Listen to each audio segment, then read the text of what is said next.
quero pregar para você a respeito de arrependimento. Eu tenho que dizer uma verdade a você, você talvez até já saiba, mas esse ano de 2016 foi bem difícil. Talvez para mim, para você, foi bem complicadinho, mas ele já não faz parte mais da nossa vida. Se você caminha com Cristo, você tem que olhar para frente, né? Se você anda com Jesus, pastor, mas eu fui ofendido em 2016. Quem foi ofendido em 2016? Ah, tem alguns que não foram? Ah, eu achei que tinha sido todos. Ah, que bom que você não foi, né? Então, glória a Deus. Mas eu fui muito ofendido em todas as áreas em 2016. Só que isso para mim já é passado, né? Agora eu tenho a perspectiva, a esperança, a vontade de olhar para frente, de querer desejar a vontade de Deus, a palavra de Deus. Todo final de ano a gente faz aquela reflexão, né? A gente para, se você não fez ou não faz, faz agora ou faz hoje, mas faz aquela reflexão. O que não funcionou em 2016? Não culpe a Deus. O único que você tem que tirar fora é Deus. Olha, pastor, foi Deus que não quis. Não, mentira. Ele não tem nada disso para ninguém.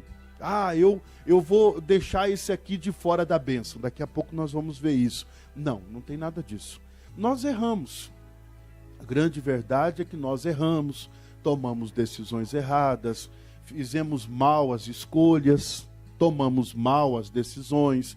Então, isso trouxe a nós o erro, trouxe a nós a falência, trouxe a nós o prejuízo, né? Mas se eu olhar para a palavra hoje e falar, pastor, eu já sei onde eu errei.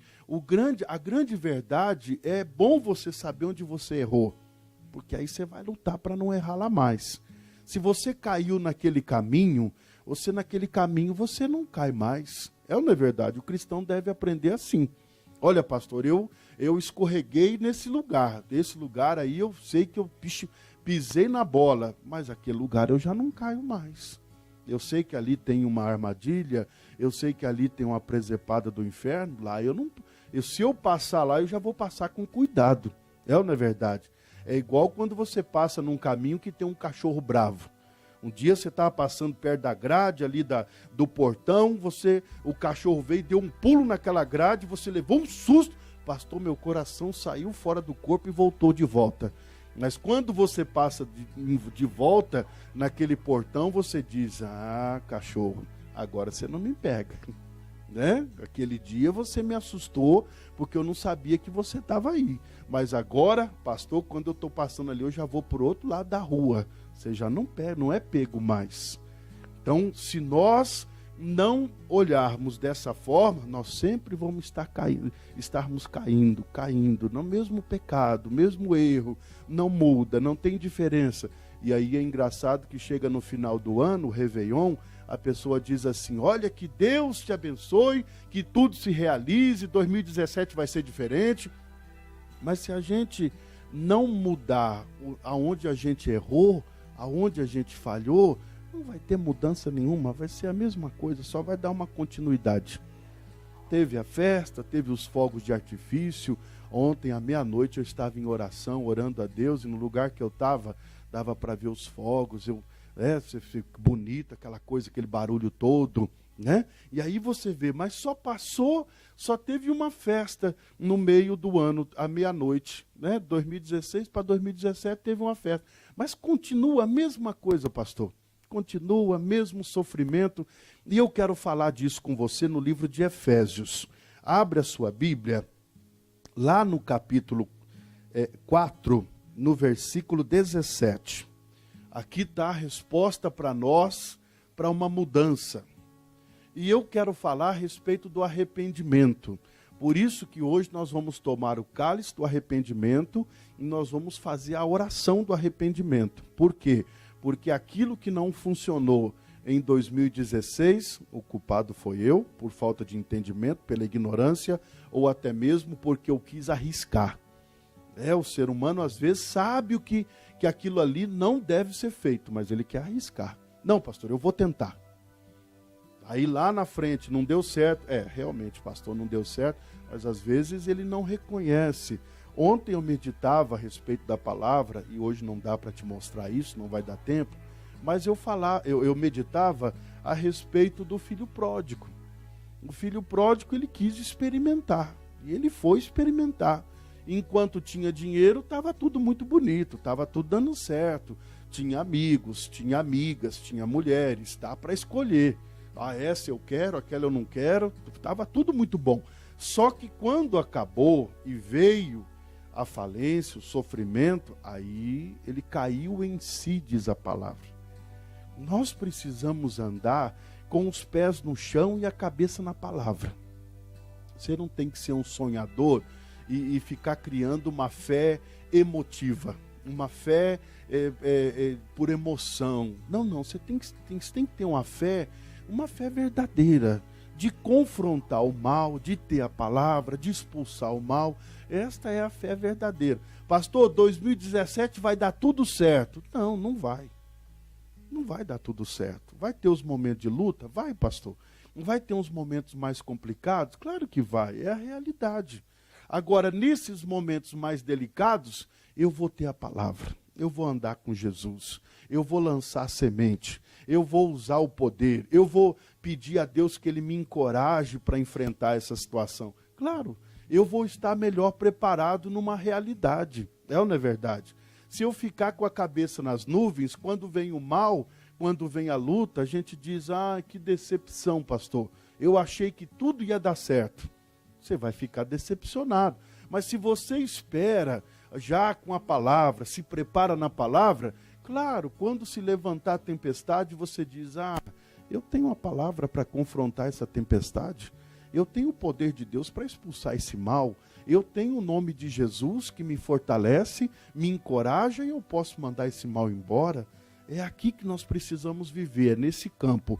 No Efésios 4:17, diz assim, e digo isto e testifico no Senhor, para que não andeis mais como andam também os outros gentios, na vaidade do seu sentido, ou nos pensamentos errados da sua mente. Algumas traduções dizem, entenebrecidos no entendimento, separados da vida de Deus, pela ignorância que há neles, e pela dureza do seu coração.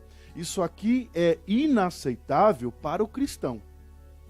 O que já nasceu de novo, tem uma mente em Cristo, tem um coração quebrantado, não duro, para poder receber a palavra, para poder buscar aquilo que é a revelação de Deus. Isso aqui não pode faltar em nós. Isso aqui nós estamos falando quanto ao povo que não tem Jesus, que não conhece. Mas eu vou ler de novo para você entender o 17. E digo isto e testifico no Senhor, para que não andeis. O teu estilo de vida não é mais o estilo de vida quando você era do mundo. Agora não. O teu estilo de vida agora é de uma pessoa de Deus, de uma pessoa que recebe o poder da palavra, que consulta o nome de Jesus, que busca a revelação. E esse agora é o teu estilo de vida. Você não tem mais aquele estilo de vida do pecador, da pessoa que vivia esperando o milagre, mas não fazia nada para que ele acontecesse. E o milagre, quando você não faz nada para ele acontecer, ou não faz a coisa certa para acontecer, ele nunca acontece. É uma espera falsa, é uma espera mentirosa que nunca vai acontecer. Para você ser de Deus, ontem no monte eu orava e pedia a Deus a palavra de Romanos 12, versículo 1, que fala que nós somos, o nosso corpo é um sacrifício vivo, santo e agradável ao Senhor. Você quer agradar a Deus? Agrada a Ele no teu corpo.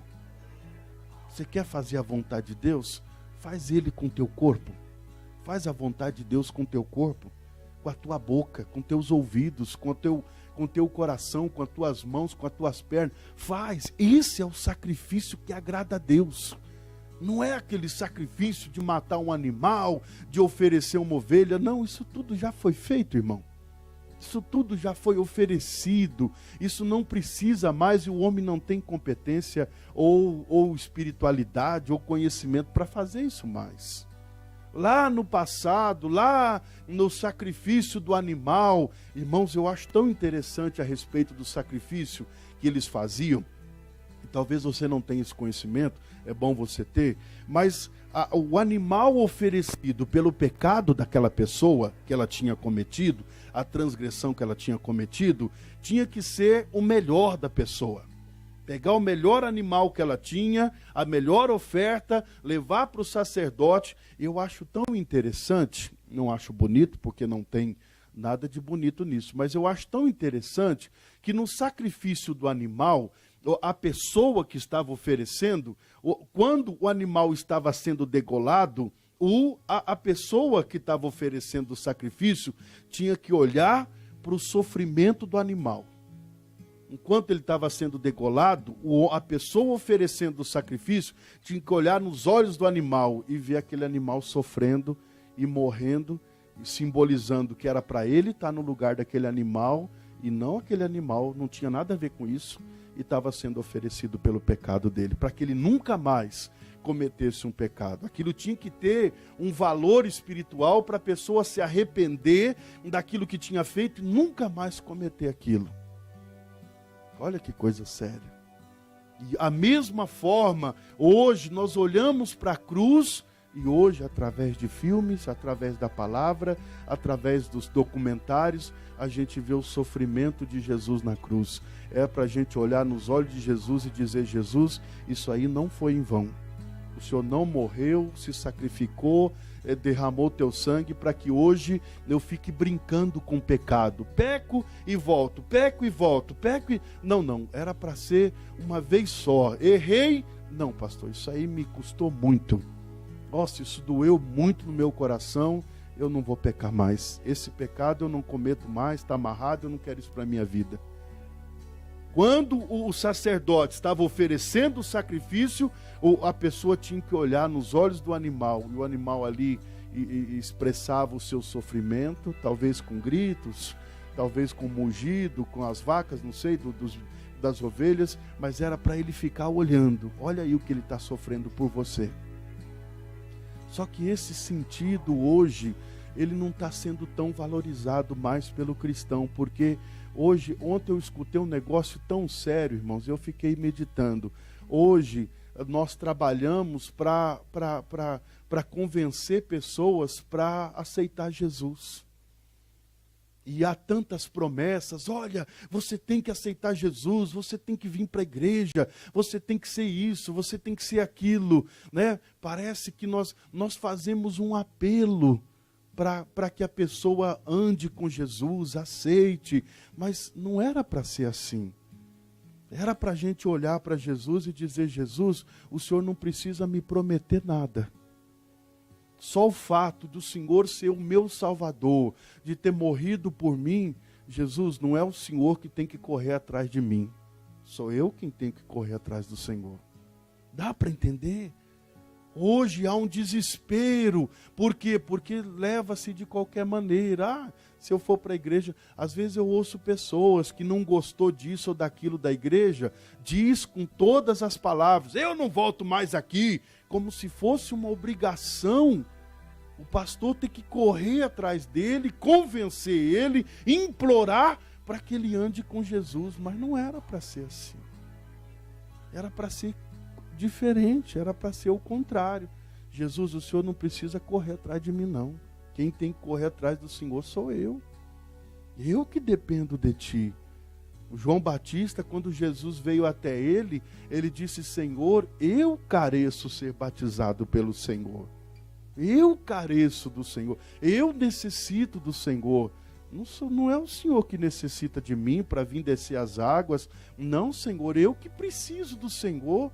Me batiza. Jesus disse: por ora, deixa essas formalidades. Por ora, deixa isso para lá. João Batista, vamos cumprir a palavra. Dá para entender?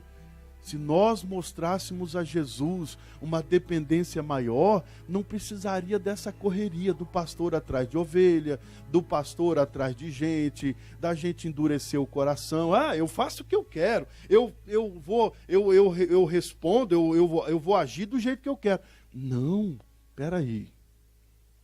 Não é Jesus que tem que me implorar e nem me prometer nada. Não precisa disso. Eu que preciso, eu que careço ser transformado, eu que careço de me arrepender, eu que careço, eu que preciso dele. Não é ele que precisa de mim. Para poder dizimar, ofertar, parece que tem que estar implorando. Não, ele não precisa me implorar nada.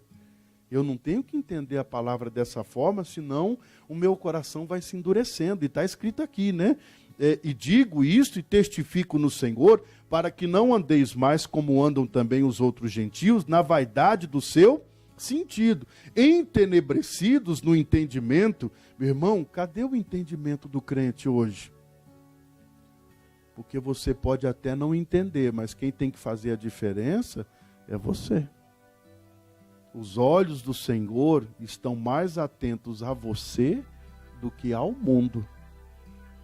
Esperando uma atitude santa da tua parte, esperando uma atitude que corresponda à palavra dele, esperando que você faça a diferença, que eu faça a diferença. Porque nós temos um entendimento hoje transformados pela palavra. Mas ainda estamos dando problema para Deus. É aquele filho problemático que nunca muda. É aquele filho problemático que o pai fala, a mãe fala, todo mundo fala, ele vai lá e faz errado. Parece que é uma pirraça. É ou não é verdade? Parece que ele está pirraçando o pai. Ah, meu pai disse que não é para sair, que é para fazer isso. Quer saber de uma coisa? Eu vou fazer isso mesmo. Então o servo de Deus, que ainda parece que não tem um sentimento transformado, um entendimento transformado, ele ainda está dando problema para o pai. Não, mas hoje eu não ofereço mais problema para Jesus. Hoje eu sou parte da solução do problema do mundo. Dá para entender? Hoje eu sou parte, eu fui chamado para ser diferente. Eu não posso decepcionar quem me chamou. Foi Jesus. Aquele patrão que te contrata para trabalhar, você vai lá e faz tudo errado. Puxa, você está decepcionando quem te contratou? Não tem comparação nenhuma, porque isso é muito mundano demais, mas Jesus nos chamou para fazer a vontade dele. E quando nós entendemos qual é a vontade de Deus, aí você passa a reinar, aí você passa, com o poder e a autoridade que você recebeu, você passa a corresponder o que a palavra fala. Mas, irmãos, tem muitos que estão fora disso. É o mesmo problemático que era quando era ímpio, não pode mais. Jesus está dizendo, entenebrecidos no entendimento, está cego, não entendeu nada ainda. E diz mais, separados da vida de Deus. Aí os problemas, aí as lutas. Só que diferente de quando nós éramos do mundo, é que agora nós temos uma Bíblia. É que agora nós temos um terno e uma gravata. É que agora nós vamos para a igreja evangélica e não mais para a idolatria. A diferença é essa, mas no particular, no pessoal, cadê a mudança? Eu não posso ser o mesmo que eu era há 15, 16 anos atrás, quando eu me converti. Hoje, a minha visão tem que ser totalmente diferente. E se não for, pastor, tá entenebrecido, está afastado de Deus. Está dizendo aqui, separados da vida de Deus, pela ignorância que há neles e pela dureza do seu coração. Será que tem cristão que ainda tem um coração duro, irmãos? Será que tem cristão que ainda não foi quebrantado pela palavra? Quando você olha para a cruz, qual é o sentimento que você tem?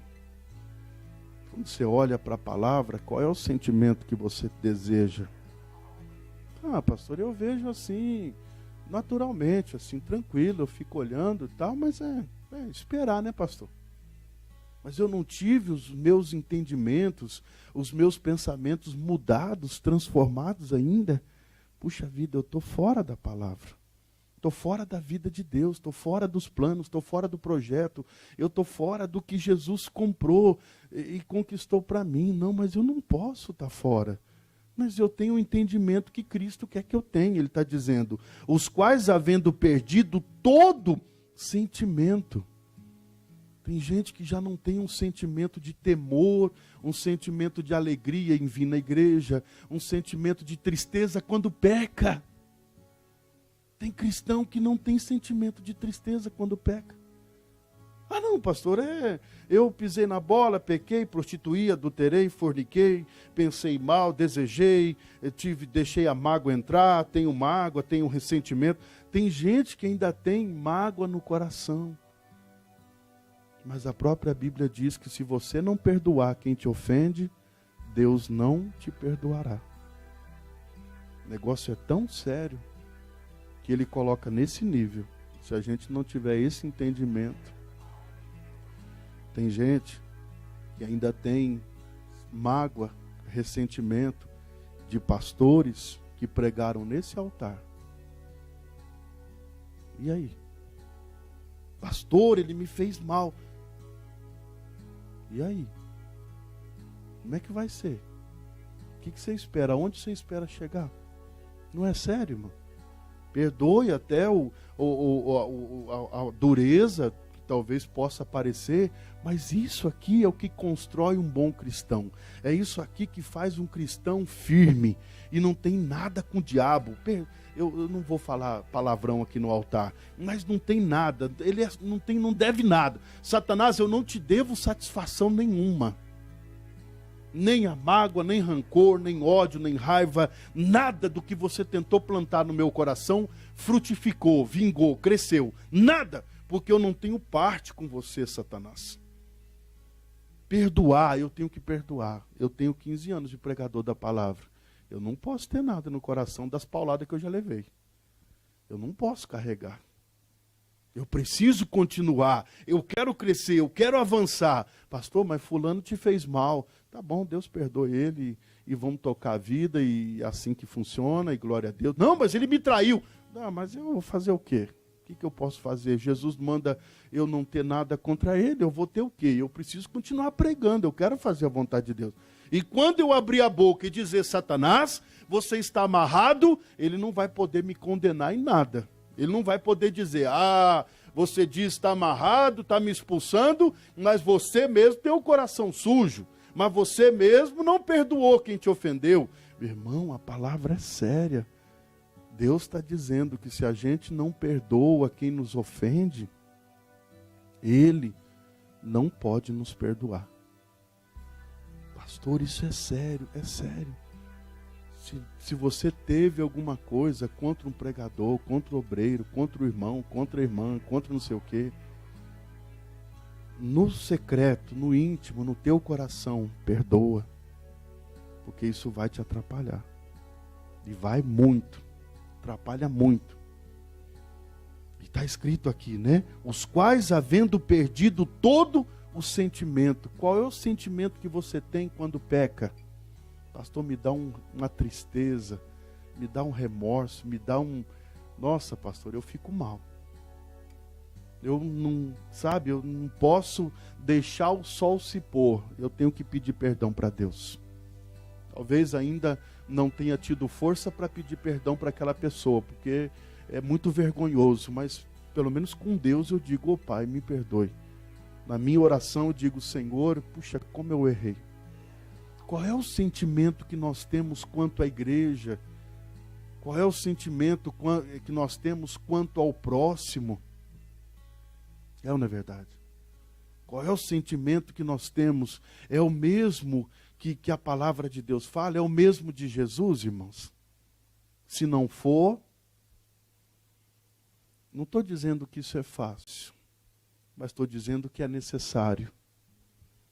Viver essa terra com Deus, com Jesus, não é fácil, mas é necessário. Se viver sem Ele, vai sofrer, vai perecer, vai conhecer o caminho errado na vida agora e na vida eterna. Eu não quero isso para mim nem para você, estou pregando a palavra para a gente mudar isso tudo. Mas ele diz mais, se entregaram à dissolução para com avidez cometerem toda impureza. Mas vós não aprendestes assim a Cristo. Não é assim que nós aprendemos. Desde o primeiro dia que você entrou na igreja, Jesus está te ensinando como ser de Deus. Não sei quanto tempo faz isso que você está na igreja. Mas desde o primeiro dia, você não foi ensinado a roubar, a matar, a odiar o próximo, a desejar vingança. Você não foi ensinado assim. Você não foi ensinado a ser avarento, a esconder tuas mãos de Deus, a esconder a tua oração, a não ler a Bíblia, a não orar. Você não foi ensinado assim. Por pior que seja o pastor, por diferente que seja, por mais, sei lá o que possa ser, mas você não foi ensinado assim. A palavra você não foi ensinado. O pastor não chegou aqui um dia e disse: irmão, hoje nós vamos sair metendo bala em todo mundo. Nós vamos ligar para todo mundo e vamos desejar ele que ele vá para o quinto dos infernos. Você não foi ensinado a ser violento. Você não está sendo ensinado a ser um poço de mágoa, de carregar ódio, raiva. Você não está sendo ensinado assim. Eu, da minha parte, eu não estou te mostrando isso. Que você tem que ser rancoroso. Fulano fez mal, irmão, não perdoa não. Fulano tem que morrer. Enquanto ele não pagar o último tostão que ele deve, ele vai perecer nessa terra. Pastor, o cara vai sofrer igual um cachorro de rua. Você não foi ensinado assim. Jesus não falou isso para você. Então, se isso não está vindo de Deus, está vindo de onde? Do mundo. Do diabo. E por que nós temos que viver isso tudo do mundo? Não, nós não temos que viver o ódio. Nós não temos que... Meu irmão, o grande sacrifício está aí. Romanos 12:1, depois você lê, ele fala do culto racional. O culto espiritual, diz a palavra. Você tem que oferecer a Deus um culto espiritual. E no culto espiritual tem que ter o perdão. Tem que ter o arrependimento. Senhor, me perdoe. Se eu não estou conseguindo vencer, é porque eu estou falhando. É porque eu não estou entendendo. É porque eu não estou tendo o mesmo sentimento que o Senhor disse que eu tenho que ter. Quer ver? Guarda um pouquinho esse Efésios aí e volta lá. Eu vou voltar aqui no Efésios. Marca aí. Pega a mão da esposa e coloca dentro da Bíblia para não perder, que aí depois eu mando você voltar. Né? Pega um sapato, uma sombrinha, coloca dentro da Bíblia, que aí não perde. Aí quando eu voltar fica fácil. Romanos 12. Isso aqui é lindo, irmãos, mas quando a gente quer obedecer, né? E eu creio que você quer obedecer. Romanos 12. Isso aqui você vai meditar a hora que você voltar para casa e vai pensar e vai examinar a escritura e vai sentar lá naquele sofazão bonito que você tem e você vai ficar ali, Deus, o que é o culto racional? É o culto espiritual. Algumas traduções não está escrito racional, está escrito, algumas estão dizendo culto inteligente. Acho que a nova versão internacional, não vou lembrar, mas está dizendo que nós vamos apresentar um culto inteligente a Deus. Olha, um culto espiritual. Quando você vem para a igreja, você vem oferecer um culto espiritual. E eu entendo que um culto espiritual é igual mais ou menos, dá para a gente entender, é o culto na igreja. Tem abertura, o momento da adoração, tem o momento da palavra, tem o momento de ações de graça, de agradecer a Deus, tem o momento de expulsar o diabo, tem o momento de buscar a bênção de Deus, tem o momento de exercitar a fé, o momento de bater palma, de se alegrar, tem alegria num culto na igreja. Não é verdade? Tem um pastor bonito na igreja, outra, né? Essa aqui... Romanos 12, diz assim, ó: rogo-vos, pois, irmãos, olha o que Paulo está dizendo, rogo, imploro, eu imploro para que vocês entendam isso, pela compaixão de Deus, que apresenteis o vosso corpo. Aqui não tem tradução que diga outra coisa. Corpo é corpo, é matéria. Irmão, é importante que você ofereça o teu corpo não é para adorar Satanás, não é para carregar a enfermidade, não é para carregar as decepções do mundo, e são muitas.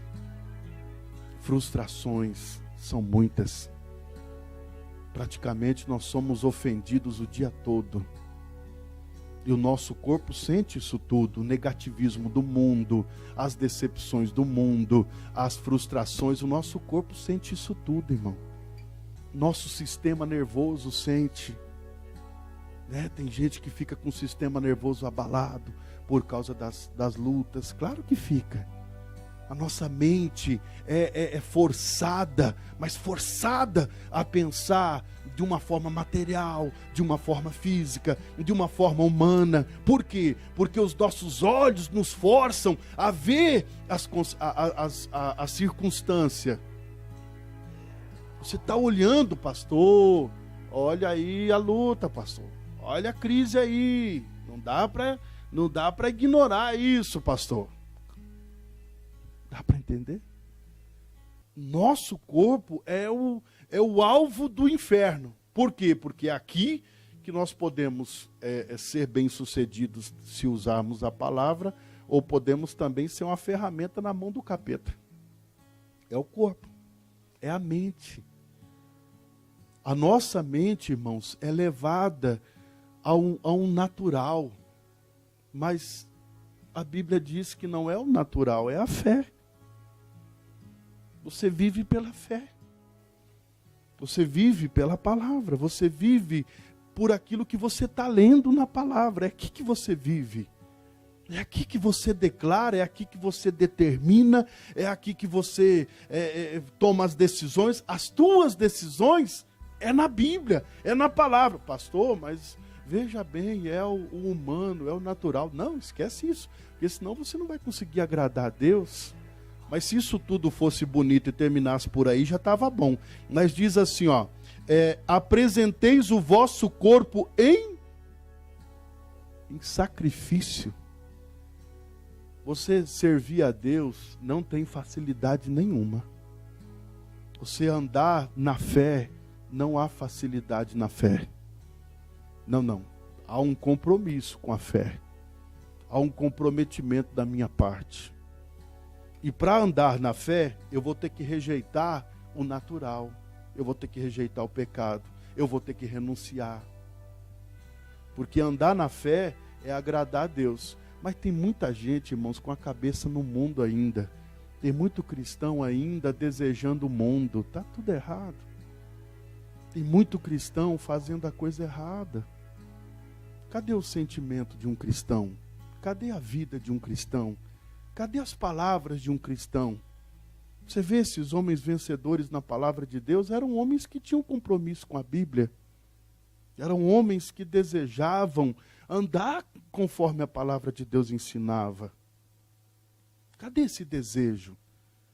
Pastor, mas a verdade é que o mundo tem se tornado cada vez mais mal. É verdade mesmo. Mais violento. Meu irmão, o homem tem se tornado cada vez mais violento. Você liga um noticiário, você só vê violência. Você vê a TV pingando sangue. É ou não é verdade? Você olha para a TV, começa a escorrer sangue. É muita violência. Meu irmão, mata-se hoje por nada. Tira-se a vida hoje, igual pregava essa semana do Abel e do Caim. Tira-se a vida por nada hoje. Por R$2, R$10, por nada. Fulano olhou torto para mim, eu fui lá e dei uma facada no pescoço dele. Por nada. O homem tem se tornado violento, cada vez mais violento. Mas isso tudo é esperado. Lá no livro de Mateus 23 diz que a coisa ainda vai ficar pior. Dá para entender? Nos finais dos tempos, irmãos, a tribulação, e só vai conseguir ser vencedor quem for verdadeiramente crente, cristão, lavado pelo sangue do Cordeiro, praticante da palavra, fazendo a vontade. Olha, irmãos, isso tem se tornado cada vez mais complicado. Mas ele diz aqui para a gente não parar, né? O vosso corpo em sacrifício vivo, santo e agradável a Deus, que é o vosso culto espiritual. que é o vosso culto racional. E aí depois ele diz, e não vos conformeis com este mundo, mas transformai-vos pela renovação do vosso entendimento ou da vossa mente. Algumas traduções diz mente, é a metanoia. O que é a metanoia, pastor? É o do grego lá traduzido para mente.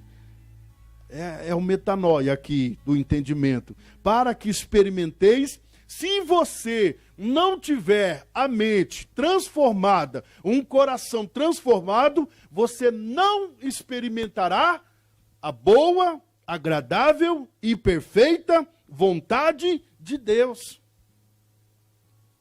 Pastor, eu não estou experimentando. Você ainda não foi transformado. Você ainda não tem uma mente transformada. Você não teve uma mente transformada. A mente que ainda temos é aquela mente ainda de uma pessoa sofredora. Ei, pastor, eu sou calejado. Eu sofro desde de bacurizinho assim, ó. Eu era bacurizinho, meu pai me abandonou, minha mãe me abandonou, eu fui isso, fui aquilo, me largaram, me jogaram dentro de uma caixa de sapato, me jogaram na rua da amargura. E hoje, pastor, eu só estou cumprindo um destino. Qual que é o teu destino? Sofrer. Levar essa vida. Calado, sofrendo, mas é assim, né, pastor? Dá para entender que tem crente que ainda pensa assim? Você precisa ser transformado. Maria, João, Francisco, Belarmino, você tem que ser transformado, senão você não vai conseguir experimentar nada. Em 2017, você quer experimentar a boa, perfeita, a boa, agradável e perfeita vontade de Deus? Você acredita que tem isso para nós nessa vida? Você acredita que Deus tem isso preparado para nós, irmão? Depois de tudo que você já viu nesse mundo corrompido, sofredor, pecaminoso, cruel, violento, você acredita que tem isso? Deus tem isso preparado para nós? Não é uma coisa totalmente diferente do que a gente pensa? Ou totalmente do que a gente já viveu até agora, talvez? Será que, pastor, não tem isso não? Não, pastor. Isso aí não existe. Será que nós estamos perdendo a boa, agradável e perfeita vontade de Deus? Tá nessa ordem, pastor? Tá, né? A boa, agradável e perfeita vontade de Deus. Mas para experimentar tudo isso, tem que ter o arrependimento, a mudança, a metanoia. A mente tem que ser transformada. Agora você tem que ter uma mente bíblica, uma mente na palavra, uma mente de Deus, uma mente segundo os planos, propósitos, as vontades de Deus. A tua mente agora trabalha em função da palavra. E a palavra em função da tua mente, aquela coisa toda. E aí você é transformado. E quando a tua mente é transformada, o teu coração automaticamente também é. E quando o teu coração é transformado, a sua boca naturalmente também o é, porque diz a palavra que a boca fala do que o coração está cheio. Mas um coração não pode ser cheio se uma mente for perturbada, uma mente corrupta. Se a mente é corrupta, o coração é corrupto, a boca fala de corrupção. Pessoa... Hoje nós temos exemplo, perdoe ser tão direto assim, não nada de ofender ninguém, mas hoje nós temos exemplos de corrupção na política. Mas a pessoa já entra com a mente errada. Eu preciso enriquecer, eu tenho que ter o dinheiro, eu tenho que ter. Não, eu vou conseguir. Não, eu vou aprovar uns projetos que eu também lucre. Então, você já vê que a mente já é perturbada. Ele não entra pensando, não, eu sou um político, fui eleito pelo povo, vou trabalhar em prol do povo, vou aprovar as leis em prol do povo, nós vamos rever essas leis que não funcionam, vamos melhorar. Gente, nós precisamos trabalhar. Por quê? Porque o povo nos elegeu. Não, mas ele já entra pensando, vou ficar 4 anos, nesses 4 anos eu tenho que mudar a minha vida. Que vai que depois dos 4 anos eu não me reeleja. O senhor está dizendo que todos, não estou falando nada de todos, nem de um, nem de todos. Eu estou dizendo que é uma mente já pervertida. E se a mente é, o coração é, a boca fala, acabou, irmão. A pessoa está toda corrompida. Dá para entender? Se o cristão não tem a mente transformada, ele não crê no milagre, ele não crê na palavra, ele não crê num culto espiritual. Ele não oferece o teu corpo como um culto espiritual. No teu corpo tem que ter um culto agradável a Deus. Você quer agradar a Deus? É com a tua boca. Você quer agradar a Deus? Não tem a história de que a igreja somos nós? A igreja somos nós. A primeira vez e a única vez que Jesus usa igreja no Novo Testamento foi quando ele falou para Pedro. E sobre você, Pedro, e sobre ti, edificarei a minha igreja. Ele nunca mais falou de igreja, só lá. Você pode ler o Novo Testamento, você não vai encontrar igreja, não. Você vê Deus trabalhando, Jesus trabalhando com o homem, preparando o homem, fazendo com que o homem entendesse na mente, no coração, que ele veio para dar vida, ele veio para salvar, ele veio para curar, ele veio para libertar. Ele diz, é chegado a vós o reino de Deus. Quando você aceitou Jesus, a primeira coisa que chegou a você foi o reino de Deus. Agora, o que esse reino representa? Ou quem é o rei desse reino? O que você é nesse reino? Pastor, eu sou o servo. E eu tenho um rei. Quem é o rei? Jesus, pastor. E eu sou o servo. Ele é o mestre, eu sou o discípulo. Nesse reino existem regras. Existem regras, pastor. Por isso que eu tenho a minha mente transformada segundo a vontade de Deus, porque eu estou a serviço de um reino. Mas por que isso é tão difícil da gente entender, e mais difícil ainda, da gente aceitar isso? Porque aceitar isso tudo aqui, irmão, é pela fé. E pela fé, nós estamos falhando. A mente tem que estar transformada a serviço de Deus. A tua mente, ela não tem que ser transformada para um ano próspero. Ah, porque esse ano, glória a Deus, vai dar tudo certo. Amanhã você já tem uma decepção, você já acabou o pensamento que você tinha do ano. Pastor, eu estava tão empolgado, eu tive um réveillon, eu comi 7 grãozinhos de uva, eu dei 7 pulinhos nas ondas, eu comi romã, eu comi jaca, eu comi abacate. Pastor, mas hoje eu já estou pensando diferente. Esse ano vai ser luta. Meu Deus do céu, está amarrado. Esse ano, cadê a mente transformada para enfrentar os empecilhos, os atrapalhos? Se a tua mente não for transformada, você não aguenta de hoje para amanhã. Não é verdade? Amanhã você já levanta, já, né? Ai, pastor, está amarrado. Nossa, tá tão bonito o Réveillon. Ah, eu vesti branco, eu vesti amarelo, eu vesti azul. Não é verdade? Ah, pastor, eu coloquei as roupas amarelas, cor de rosa, preto, roxo. E olha aí a luta. Não é verdade? Se a mente não for transformada, de hoje para amanhã, se amanhã você já levanta, já tendo que trabalhar. Pastor, começa tudo de novo. Eita, luta, vamos que vamos. Burdoada de novo, já começa. Mas a mente tem que ser transformada. Você está servindo a Deus. Você não pode servir errado. De qualquer jeito. Volta em Efésios que eu quero terminar. Senão daqui a pouco, das 3 horas da tarde, a gente não terminou ainda. Efésios 4, só para terminar. É muita coisa. Né? 4, lá no versículo 20, vou ler de novo. Mas vós não aprendestes assim a Cristo. Tudo que você está aprendendo é segundo a palavra. Se você vem, escuta a palavra e volta para casa bravo com o pastor, você não aprendeu nada. Você foi para a escola, fez a faculdade e hoje você é um péssimo profissional. Você não aprendeu nada. Não adiantou nada. Você vai para aquele curso profissionalizante e aprendeu e pagou e fez 1 ano, 2 anos, 3 anos, 5 anos, 10 anos. Pastor, estudei 10 anos, mas não aprendi nada.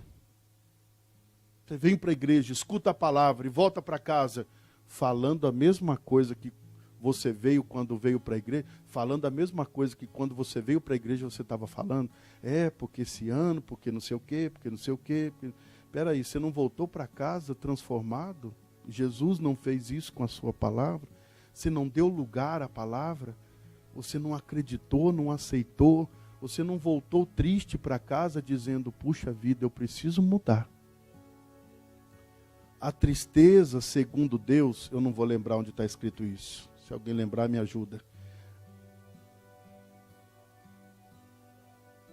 A tristeza, segundo Deus, opera o quê? Arrependimento. Segundo Coríntios, do quê? Abre aí. Guarda de novo aí o Efésio que eu vou botar aí. Pega o sapato de volta e põe de volta aí.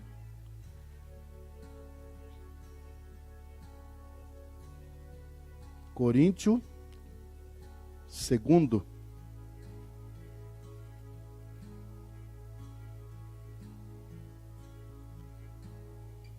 Porque a tristeza, segundo Deus, opera arrependimento para você ser salvo. Você vai ter que se entristecer com o pecado. Tem gente que está se alegrando. O homem tem 10 mulheres. A alegria dele é ser o pegador. Ah, pastor, eu? As mulheradas olham e, meu Deus do céu. Ele não tem tristeza nenhuma. O pecado, ele opera uma alegria falsa, mas segundo Deus, ele opera uma tristeza. Em todas as vezes que o Davi errou, esse homem chorava, e chorava amargamente. Pedro, quando negou Jesus, meu irmão, que tristeza. Diz a palavra que ele chorava e chorava, dizendo, por que eu fui covarde? Jesus tentou me alertar e eu não quis ouvir. Falou que eu negaria ele antes que o galo cantasse 3 vezes. Puxa, ele sabia o que estava falando. E eu ainda quis ser o arrogante e dizer, não, Jesus, isso nunca vai acontecer. Isso é o que nós fazemos. Quando somos confrontados com a palavra, nós dizemos, não, pastor, eu nunca faria isso. A hora que a água aperta e chega aqui, meu irmão, o ser humano entrega tudo. Na hora que a pressão vem, ele escandaliza. Na hora que o diabo aperta, ele muda de sentido, pula do barco, nega, faz besteira. Poxa, nós não podemos fazer isso. A tristeza está dizendo aqui, porque a tristeza, segundo Deus, não é aquela tristeza de miséria, não é a tristeza do mundo, não é a tristeza da decepção, não é a tristeza... Não é essa tristeza não. A tristeza, segundo Deus, é o pecado, nos traz ao arrependimento. Quando o filho pródigo chegou ao fundo do poço, mas bateu uma tristeza. Ele diz, eu tenho que voltar. Vou pedir perdão para o meu pai e vou dizer para ele, pai, deixa eu ser pelo menos um empregado do Senhor. Não precisa me chamar de filho, não quero nada mais. Perdi tudo que o Senhor tinha. Perdi a minha parte, peguei minha herança, joguei num buraco e hoje o negócio está feio. Mas Deus, pai, me aceita pelo menos como um empregado seu, que um empregado seu vive melhor do que qualquer coisa. Dá para entender? Caindo em si, trouxe uma tristeza, trouxe um arrependimento. Não foi aquele remorso de dizer, pisei na bola com meu pai, mas preciso tocar a vida. E continuou comendo bolota de porco a vida inteira. Isso é remorso. A pessoa, o preso, o bandido, quando ele é preso, vai dar um remorso. Mas se soltar ele volta para a vida dele, ele vai cometer a mesma coisa. É remorso. Ele teve remorso. Uma tristeza fraca, porque ele não teve uma tristeza de mudança. Ele falou, nunca mais eu volto a ser bandido. Eu vou pregar a palavra, vou ser um homem de Deus, não aceito isso mais. Dá para entender? Essa é a tristeza, segundo Deus, que traz para a salvação, da qual ninguém se arrepende, mas a tristeza do mundo opera a tristeza do mundo opera a morte. A tristeza do homem, pastor, como eu estou triste. Você vai morrer. Pastor, eu ando numa tristeza. Meu Deus. Nossa, eu fico pensando. Meu Deus, como eu estou triste. Eu fico olhando as coisas. Você vai para o fundo do buraco. Você não tem arrependimento. O arrependimento é você falar, pastor, me veio uma tristeza, eu comecei a olhar para o teto, comecei até a desejar a morte. Eu falei, nossa, como eu sou infeliz e não sei o quê. Ai, que depressão, meu Deus, meu Deus. Pastor, eu levantei e falei, tá amarrado, capeta, você quer me levar para o buraco? Levantei, orei, repreendi, veio aquela paz no coração, aquela alegria, eu estou bem agora. Dá para entender? Essa tristeza aí fora, que não traz arrependimento. O que é o arrependimento? É você mudar, mudar. O metanoia aqui fala do arrependimento, que é a mudança da mente. Meu irmão, a palavra de Deus, ela tem que mudar a nossa mente. Ela tem que mudar nossas palavras, ela tem que mudar o nosso coração. Porque se a palavra de Deus não muda, não tem vitória. Ah, mas eu estou frequentando a igreja. Mas tem gente que está frequentando a igreja já faz uns 50 anos e não mudou em nada. Não perdoa, não aceita a palavra, não se arrepende, não confessa. Aí diz a palavra de Deus lá no livro de Efésios, só para terminar bem rapidinho, diz assim, ó, e se é que tendes ouvido, no 4:21, se é que tendes ouvido, e nele fostes ensinado como está a verdade em Jesus. Porque quanto ao trato passado, a velha criatura, vos despojeis do velho homem, que se corrompe pelas concupiscências do engano. É o engano que vai entrando na mente, vai formando a pessoa. Mas ele diz mais, né? E vos renoveis no espírito. E esse espírito aqui não está em maiúsculo, então é o espírito do homem, né? Do vosso sentido, que vos revistais do novo homem. Aqui você tem que desejar ardentemente, diz a palavra, se revestir de Deus. Você vem para a igreja para quê? Para se revestir de Deus. Você precisa colocar a personalidade de Jesus em você, a mente de Jesus. Isso tudo vai ter que entrar no teu coração, porque senão não haverá mudança nenhuma. Pastor, não mudou, mas claro, você fez tudo errado. O culpado é a igreja. Não, o culpado não é a igreja. Ah, o culpado é o missionário. Não, o culpado não é o missionário. O culpado é nós que endurecemos o coração, ele diz na palavra, né? Pelo que deixai a mentira. Começa por aqui. E falai a verdade, cada um com o seu próximo. Primeira coisa listada pelo Espírito Santo a ser transformada, a verdade. Você tem que pregar a verdade, parar de falar mentira, parar de viver mentira, parar de agradar o diabo. Ele diz mais, né? Irai-vos e não pequeis. Olha o controle aqui, olha o domínio próprio. Não se põe o sol sobre a vossa ira, não deis lugar ao diabo. Não dá lugar a ele não, que senão ele te arrebenta. Aquele que furtava, não furte mais. Antes trabalhe, fazendo com as mãos o que é bom, para que tenha o que repartir e o que tiver, ou com o que tiver necessidade. Agora você não trabalha mais em benefício próprio. Você trabalha para ser um abençoador. Agora você vai repartir com quem não tem. Agora você tem que ter para você dar para quem não tem. Palavra, unção, fé, poder, autoridade.